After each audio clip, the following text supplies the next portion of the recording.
పిన్నెల్లి రామకృష్ణారెడ్డి అరెస్టుకు రంగం సిద్ధమైంది. ఈ రోజు పిన్నెల్లిని పోలీసులు అదుపులోకి తీసుకునే అవకాశం ఉంది. ఇప్పటికే పిన్నెల్లి రామకృష్ణారెడ్డిపై పోలీసులు నిఘా పెట్టారు.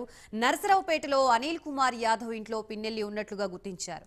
ఇంటికి నలువైపులా మఫ్టీలో పోలీసులు నిఘా పెట్టారు. మరోవైపు పిన్నెల్లి రామకృష్ణారెడ్డి ఈవీఎం ధ్వంసం కేసుపై నేడు హైకోర్టులో విచారణ జరపనుంది. 3 కేసులపై హైకోర్టు విచారించనుంది. ప్రస్తుతం పిన్నెల్లి మధ్యంతర బెయిల్పై ఉన్నారు. నేటితో బెయిల్ గడువు ముగియనుంది. దీంతో పిన్నెల్లిని పోలీసులు ఈ రోజు అదుపులోకి తీసుకోనున్నారు.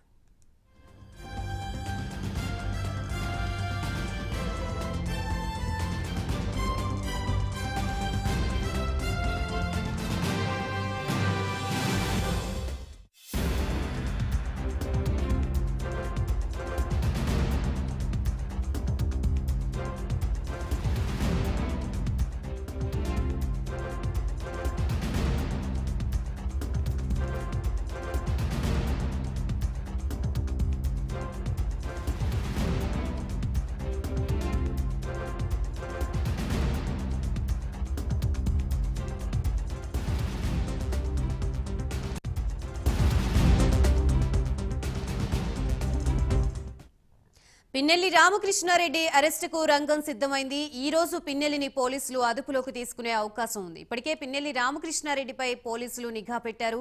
నరసరావుపేటలో అనిల్ కుమార్ యాదవ్ ఇంట్లో పిన్నెల్లి ఉన్నట్లుగా గుర్తించారు. ఇంటికి నలువైపులా మఫ్టీలో పోలీసులు నిఘా పెట్టారు. మరోవైపు పిన్నెల్లి రామకృష్ణారెడ్డి ఈవీఎం ధ్వంసం కేసుపై నేడు హైకోర్టు విచారణ జరపనుంది. 3 కేసులపై హైకోర్టు విచారించనుంది. ప్రస్తుతం పిన్నెల్లి మధ్యంతర బెయిల్పై ఉన్నారు. నేటితో బెయిల్ గడువు ముగియనుంది. దీంతో పిన్నెల్లిని పోలీసులు ఈ రోజు అదుపులోకి తీసుకోనున్నట్లుగా తెలుస్తోంది.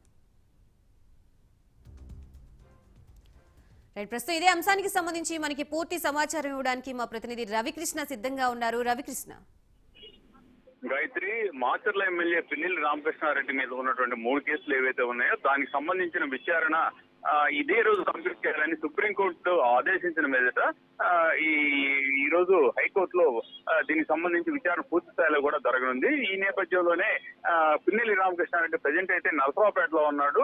నరసరావుపేటలో ఉన్నటువంటి సమయంలో అతను ఒకవేళ ఇక్కడి నుంచి ఎస్కేప్ అయ్యేటువంటి అవకాశం ఉంటుందని భావించినటువంటి పోలీసులు మాత్రం ఆ సరౌండింగ్స్ మొత్తం కూడా బ్లాక్ చేసిన పరిస్థితి ఉంది. ఆయన అనిల్ కుమార్ యాదవ్ ఇంట్లో ఉన్నట్లుగా కూడా గుర్తించడం జరిగింది. దానికి సంబంధించి ఆ చుట్టుపక్కల కూడా మఫ్టీలు కూడా పోలీసులు ఉన్నటువంటి పరిస్థితి. అయితే ఏదైతే పాల్వాయి గేట్ గ్రామంలో ఈవీఎం ధ్వంసం, అలాగే అక్కడ ఉన్నటువంటి వ్యక్తి మీద దాడి చేయటం, అలాగే ఒక మహిళల్ని దుర్భాషలాడటం, ఇక దీనికి సంబంధించి అలాగే ఇక్కడ ఉన్నటువంటి కారంపూడి ప్రాంతంలో చేసేటువంటి విధ్వంసాలకు సంబంధించి మొత్తం కూడా 2 అటెంప్ట్ మర్డర్ కేసులు, ఒకటి ఈవీఎం ధ్వంసం కేసు, మరొకటి దుర్భాషలాడిన కేసు, మొత్తం కూడా 4 కేసులకు సంబంధించి ఈవెన్ ముద్దాయిగా ఉన్నాడు పిన్నెల్లి రామకృష్ణారెడ్డి. ఈ నేపథ్యంలోనే ఆయనకి సంబంధించి ఎలక్షన్ కమిషన్ కూడా ఆ సమయంలో ఆయన్ని అరెస్ట్ చేయాలని ఆదేశాలు ఇచ్చినప్పటికీ కూడా ఆయన హైకోర్టును ఆశ్రయించడం జరిగింది. హైకోర్టు ఆశ్రయించిన తర్వాత హైకోర్టు మధ్యంతర బెయిల్ అయితే ఆయనకి ఇవ్వడం జరిగింది. దానికి ప్రధాన కారణం ఏంటంటే ఆయన అభ్యర్థిగా ఉన్నాడు కాబట్టి కొంత రిలాక్సేషన్ ఇచ్చినట్లుగా కూడా పేర్కొంది. 6వ తేదీతో ఆయన, అంటే ఈ రోజుతో ఆయన బెయిల్ కంప్లీట్ అవుతుంది, మధ్యంతర బెయిల్ కంప్లీట్ అవుతుంది. ఈ రోజు ఆయన దానికి సంబంధించిన కేసుకు సంబంధించిన విచారణకి రావాలని చెప్పి కోరినటువంటి సందర్భం. ఈ పరిస్థితుల్లోనే సుప్రీంకోర్టు కూడా ఆశ్రయించారు. సుప్రీంకోర్టు కూడా ఆయన్ని ఏదైతే కౌంటింగ్ సెంటర్ కి అలౌ చేయకూడదు, ఆయన కనుక కౌంటింగ్ సెంటర్ లో ఉన్నట్లయితే హింసాత్మక సంఘటనలు జరిగేటువంటి అవకాశం ఉందని కూడా భావించినటువంటి నేపథ్యంలో ఈ కేసుకు సంబంధించి 6వ తేదీన జరిగేటువంటి విచారణ హైకోర్టు పూర్తిగా కూడా కంప్లీట్ చేయాలని పేర్కొంది. దానికి అనుగుణంగానే ప్రజెంట్ ఇప్పుడు ఏదో సిచ్యువేషన్ అయితే జరుగుతుంది. మరికొద్ది సేపట్లో హైకోర్టులో ఈ పిన్నెల్లి రామకృష్ణారెడ్డికి సంబంధించిన కేసుకు సంబంధించిన విచారణ అయితే జరగనుంది. ఆ విచారణకు సంబంధించి తీర్పు కనుక వెలువడినట్టయితే మాత్రం వెంటనే ఆయన్ని అరెస్ట్ చేసేటువంటి పరిస్థితి అయితే ఉంటుంది. Gayatri, right, thank you for the update Ravikrishna.